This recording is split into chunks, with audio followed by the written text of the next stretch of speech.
What's up? What's up? Hi. Hi to the vlog. Hi vlog. We're back. Hi vlog. Dito ang camera. Hi. Where are we? We're in London. We're in London for a 3-day trip. This is our second day. So yesterday, dumating kami. Siyempre, nag-visit na rin kami sa aming friends. Yeah, friends out there. Friends out there sa Red Hill Station. So hi to them. Hindi na namin kayo banggitin, baka sumigat pa kayo. So second day, our main agenda, one of our agendas of course is sa Philippine Embassy. Nag-sort out ng some things para sa business, properties, ganon. Kasi kailangan. Feeling ko ganon talaga pagka nasa ganitong edad ka na, dapat masecure mo yung mga dapat i-secure for the future na. Kasi ibig sabihin tumatanda na kami. And then after that, ayan, libot-libot na dito sa... Libot-libot? Saan tayo? Dito, saan ba tayo? Dito kami sa, lapit na sa Philippine Embassy, Trafalgar Square yan. Oo. So, kasi nag-shopping kami kanina. Shopping daw? Shopping sa Uniqlo. Tsaka nagano lang, bili-bili. Tapos papahinga lang ngayon. So, ito yung Trafalgar Square.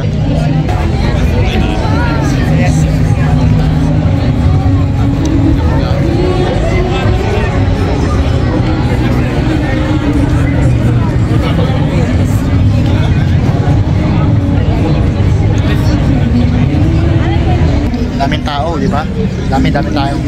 Kasi maganda yung weather, daming tourists. Madaming kumakanta na antag doon. Basta mga nagkakaraoke dyan. Isang boss sa Hindi ko kasi dinala yung Magic man. Magic Sige nga, sample. Wala, kasi uminom ako ng bubati kanina kaya yung golden voice ko nawawala. Nagigil ka. So wala, pahinga muna ngayon, then later on kakain syempre. Kasi tomorrow is another day. Another day, our third day.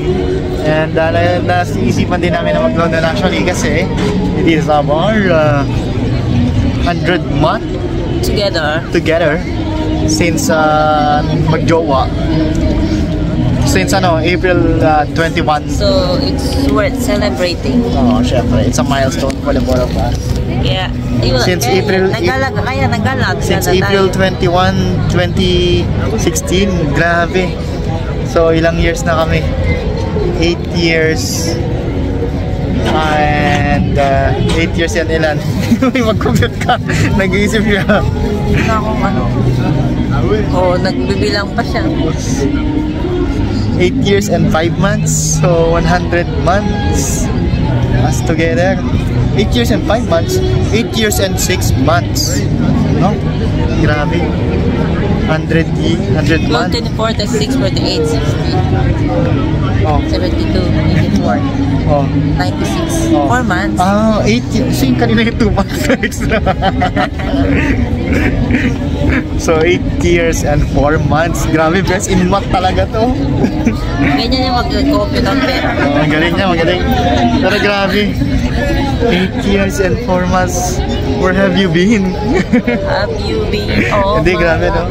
Hindi, ikaw makalay. Mag 100 months na. Siyempre forever yan. Grabe. Pinilig ka na. Pero grabe, true thick and thin. Talagang too thin and thick pala.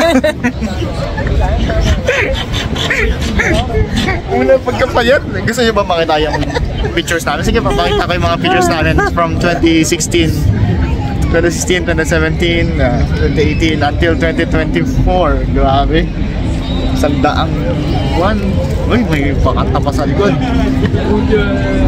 Grabe. So, kanta mo pera? Sige nga, kanta mo ko. Ano may kinakanta? May kanta ako Para sa'yo, laban to. Alam mo kanta ko sa'yo?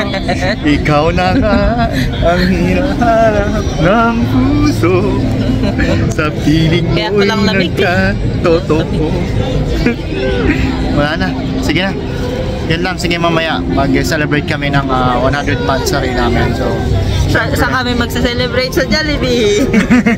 Kasi, bida ang saya. Ayaw mo sa McDonald's? Pwede naman, McDonald's. Actually, dati... Kasi, nung... love ko to. Hindi, wow. Hindi, actually, nung nag-start kami sa Singapore noon, every month na rin namin. McDonald's ang ano namin. Most of the time, McDo kami nagsiselebrate. Kasi yun yung mura. Kasi yun yung mura at yun afford. So, dahil ngayon, nun pa rin kami. Hindi, tignan natin kung saan kami papalaan. Dadali Mapapadpad. Kasi papadpad ng paa namin. Layo man. Hindi namin alam kung saan kami kakain actually sa bahala na. Pero it's worth celebrating kasi not everyone will be able to celebrate yung 100 months already. And we're just happy. I'm so proud. I'm happy. Kasi ako. Wala. Censored. Joke lang. Censored. Diba? Pero ano, ilang... Siling ko yung aso. Pero sige, ilang ano na tayo? Ilang months na tayo kasama? Oo. Ano? Magbilang ka na. 40. Wow, 40 ba? Hindi ka alam. March 5, 2021, kinasal kami. So, do the math na lang. Today is August. 41 months. Grabe. 41 months as married couple. And So, then, pero 100 months na kami as 41. jowa. 41 pounds. 41 pounds, sige, transfer ko sa'yo. 41 pesos. PNB na lang. Grabe, no? Malibos po. Grabe. Swerte ko sa menus ko. Grabe. Hindi, pero yung ano talaga, tumatanda na kami. Grabe, naramdaman na rin namin. Sumasakit na yung mga tuhod-tuhod, no? Mukhang dinadamay. Oo, ako na lang. Vlog ko to. Oo, ano mo. Vlog ka dyan. Wala naman. So, yun lang. Pero ano, no, grabe. True teen and thick. Tapos naalala ko yung mga time na wala tayong mga pera, no, na na talagang todo tipid. Ganon. Grabe. Tapos yung mga... Kasi pangkain. Pangkain, tsaka padala sa pamilya. Tapos wala nang natitira pang pambayad ng renta. Wala natitira pang date. Oo, McDo yung date namin kasi yun yung afford namin. Tapos ngayon kasi yung parang yung isang meal ng McDo nasa less than $10. Less than 10 SGD. Mga $5-6 may may isang set ka na ng kaya nga, tapos na yun, okay na kami noon. Pero ngayon, grabe. Tutuwa ako sa improvement sa sa improvement sa katawan. Improvement ng katawan, tumaba talaga kami. Hindi, pero grabe. No? Kailangan na talaga kami. Saya-saya. Saya-saya. Tapos ngayon yung mga iniisip natin na plano natin, no, na unti-unti, one at a time, natutupad. Kasi panay ang overtime na. Yan. Sino yun? Hindi ako. Hindi, pero kasi dapat makapag-retire tayo ng maaga. Ang plan namin makapag-retire bukas. Kasi mananalo na ako sa loto mamaya. So pag hindi ako pumasok sa ward, alam niya. Ay, naka. Hindi, sige na. Mamaya na ulit at magpapahinga muna kami at mamaya sama namin kayo sa kung saan kami kakain. Sa Jollibee nga. Kasi may dalawang Jollibee dito sa Nagtitipid. Actually, may Jollibee din sa hotel namin, sa malapit sa hotel namin. Hanap-hanap ka pa sa Jollibee lang naman bagsak. Sige na, mamaya papahinga muna kami at enjoy nyo muna yung view. Saan yung view? Joke lang. I love you. Ito, yan. Sige.